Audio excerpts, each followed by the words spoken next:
The episode opens with the kids nervously handing a stack of photographs to Police Chief Clint Bowers. Lily tries to explain that she still can't describe the creature she saw at the movie theater, but insists the pictures should finally prove what's been stalking them. Rich adds that the photos captured the monstrous version of Teddy, and Lily reminds Bowers that the same thing killed Teddy, Phil, and Susie, and chased them all the way to the cemetery the night before. Bowers doesn't buy it. He questions why they were in a cemetery so late, and how they conveniently had a camera with them. Ronnie stands his ground, saying this time, they came prepared. But when Bowers opens the envelope, everything falls apart. The photos show nothing supernatural at all. Just a pigeon, dead flowers, a tombstone, a tree. Only one picture taken by Will shows Pennywise. Yet the officers dismiss it as a harmless statue. Lily snaps. Are you blind? It's a clown! But Bowers shuts her down, threatening that if they keep interfering, the ghosts and goblins won't be the only things they'll have to worry about. Back at school, the kids try to make sense of everything. They realize the creature could have killed them, yet didn't. It's toying with them. Will thinks the first step is figuring out whether anything like this has happened in Derry before, but asking the adults seems impossible. No one believes them, and Lily fears her mother will send her back to Juniper Hill if she brings it up. Just when morale hits rock bottom, Lily says she knows someone who will listen. Later, she visits Mrs. Hirsch and shares the whole story.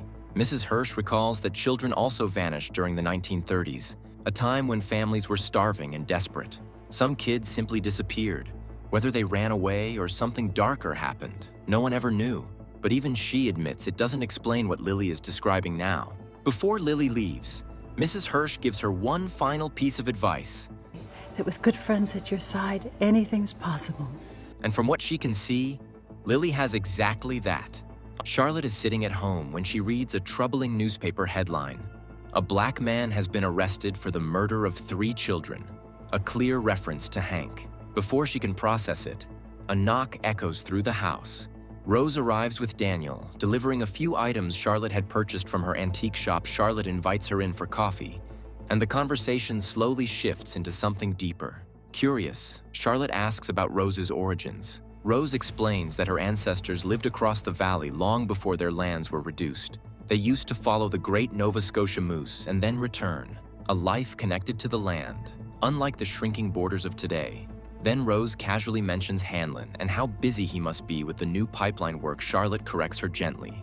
Her husband is a pilot, always wrapped up in national security secrets he never shares. She knew this dynamic when she married him. He follows orders. She questions everything. But Charlotte can't hold back her unease. She asks about the incident at the movie theater, about the missing kids, about the strange cruelty she witnesses among the town's children. She wonders aloud whether she should be worried. Rose gives a soft, diplomatic reassurance. Derry is a beautiful place. But yes, strange things happen. She tells Charlotte to keep her loved ones close and hands her a card, offering herself as a friend if she ever needs to talk. Still, it's clear Rose came with her own motives. She wants to know more about Charlotte's husband, the government's excavations, and what the authorities are really digging for beneath Derry. Meanwhile, at a neglected military base, Halloran and his friends finally arrive at the place promised to them. Shaw has delivered on his word. This rundown facility will be their new refuge. The buildings are abandoned and filthy, but Halloran sees potential everywhere. A bar, a sound system, even a kitchen where they might one day cook for themselves, or for a date, something impossible inside the main base. But as he looks around, his excitement fades. A strange, creeping unease settles in, hinting that something in this forgotten place is not as harmless as it seems. Back at school, the atmosphere is tense and unsettling. Teachers gather students to watch a safety video about what to do in case of a nuclear attack. Another reminder of the constant fear hanging over Derry. While the film plays, Lily barely pays attention. Her gaze drifts to March, her former friend, and the distance between who they were and who they've become weighs on her. After classes, Will rushes home, heading straight to his room to find the photographs, but they're gone. Charlotte appears with the envelope in hand, her face tight with frustration and fear. She demands to know why these photos were hidden away in a drawer. Will tries to dodge her questions, but Charlotte refuses to accept lies. Cornered, he finally tells her everything. He explains how Ronnie swears her father is innocent, and how he believes her no matter what the police say, how he and his friends were trying to help, how darkness engulfed them, how something attacked them, how Ronnie tried to capture it on camera. As the words spill out, Will breaks down crying. Charlotte pulls him close, promising that he won't be out wandering anymore, not until they understand what's happening in Derry. From now on, it's school, and straight back home. Dinner that night is quiet and heavy.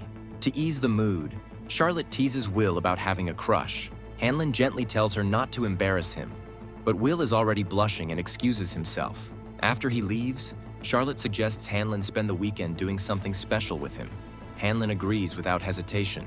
True to his word, he takes Will fishing the next morning, but Will's distracted, asking how long they'll stay. Hanlon tells him how meaningful these moments are, how he used to fish with his own father, and encourages him to talk about the girl he likes. Will insists she's not his girlfriend, and Hanlon just laughs, telling him the year is young. Then Will hooks a fish, but it slips away. Hanlon heads back to the car for spare gear, leaving Will alone by the water. He watches a fish glide toward him, tilts his head to follow it, and suddenly a hand bursts from the water. It grabs him, yanking him down into the depths. Beneath the surface, a creature stares at him, wearing his father's face, burned and mangled. In a chilling whisper, it tells him he's going to burn too. Hanlon hears splashing and the frantic struggle of his son. He races toward the riverbank just in time to see Will being dragged under by something invisible and violent. Without hesitation, he dives in and wrestles his son back to safety. Will is shaking, barely able to speak. Through broken breaths, he explains that the creature had his father's face, burned and twisted, exactly like the photograph taken the day Hanlon's plane was shot down. Hanlon tries to reassure him, insisting it can't be possible, until he notices the raw marks on Will's wrists where he was grabbed. The truth hits him like a blow. Something real attacked his son. Will's voice breaks as he whispers that there is something evil in Derry. Then he looks up, and floating silently above them is a single red balloon. Hanlon sees it too.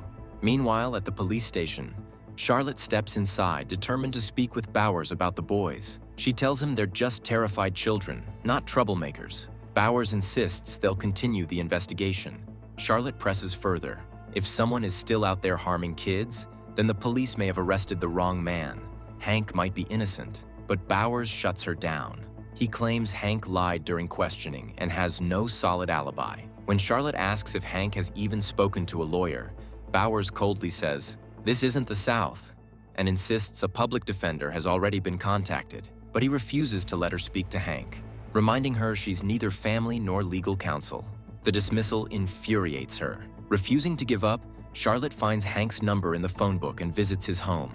Hank's mother answers the door. Charlotte explains that her son Will is friends with Ronnie and that she knows the situation is far from what the police claim. Hank's mother, confused, asks if Charlotte is a lawyer.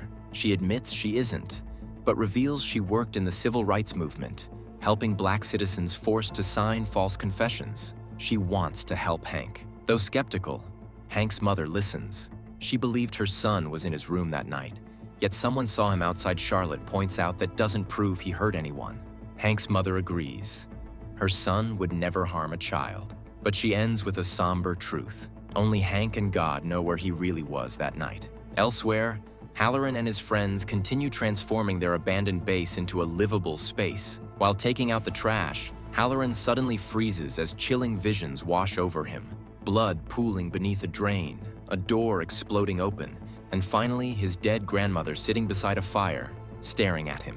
When the vision fades, he sees her standing at a distance, whispering a warning in a low, urgent voice. "Listen to me.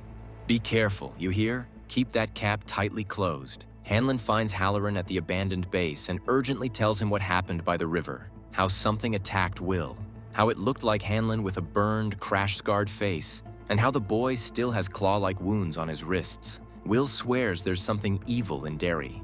Uneasy, Hanlon asks what the military is really searching for. Some lost object, or a machine that can manipulate the mind. Halloran pauses, then admits he doesn't know, and isn't sure he wants to. Meanwhile, the kids gather in their hideout. Will reveals that his worst childhood fear was his father dying in a plane crash, and now the creature somehow used that fear against him. He wonders whether it even wants to kill them, or if it's playing with them first.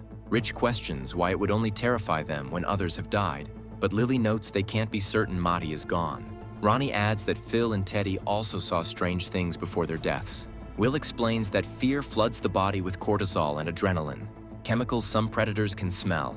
They terrify their prey first, then strike. The kids fall silent, realizing they're being hunted. Ronnie panics, asking what they're supposed to do if they can't stop being afraid.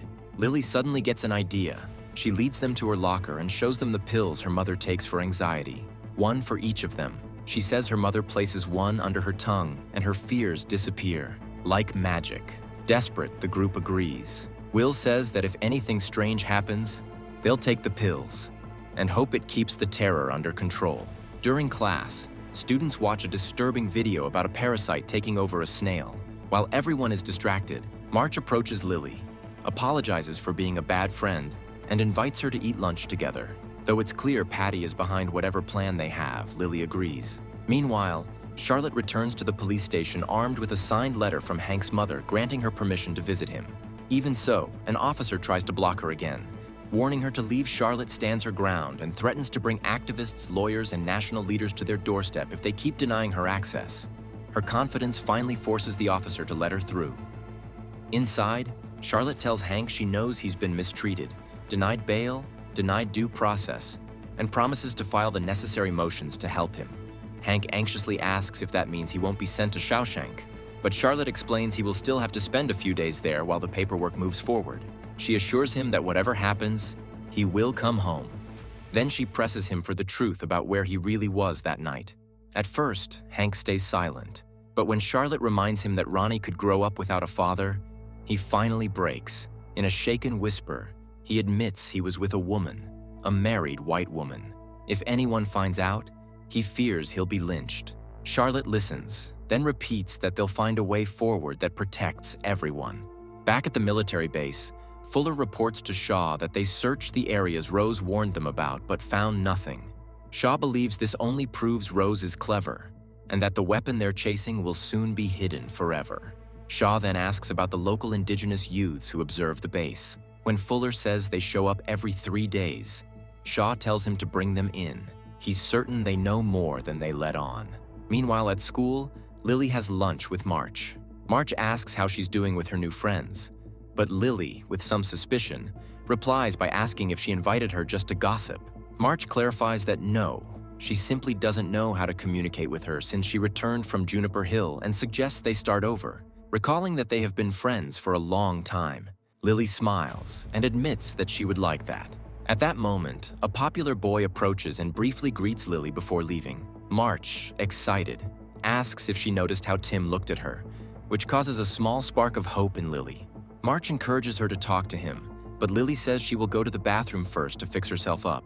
When March is alone, the Patty girls approach her with a malicious smile and ask if Lily really believed everything she told her. March winces, and Patty assures her that everything is going according to plan.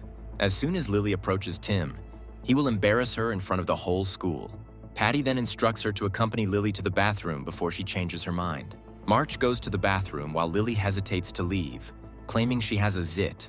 March tries to convince her. Assuring her it's not noticeable, Lily says she will just pee, visibly nervous about being alone.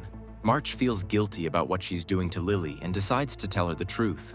However, suddenly, she experiences an intense pain in her eye. Her eyes begin to bleed and terrifyingly bulge out of their sockets. Lily understands that March is in grave danger and asks her not to look.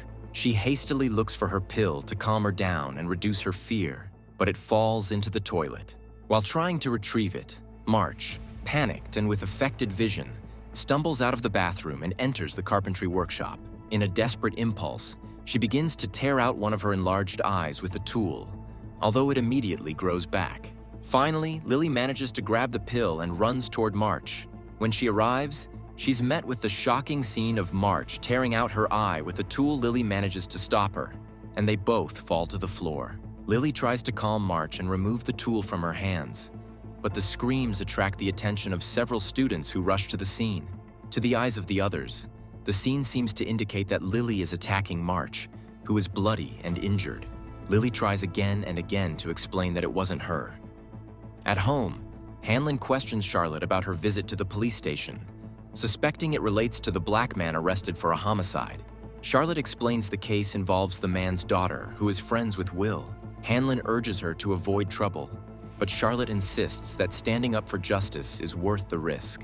That night, Will struggles to sleep and uses his telescope for distraction, only to see Pennywise watching him. Terrified, he screams.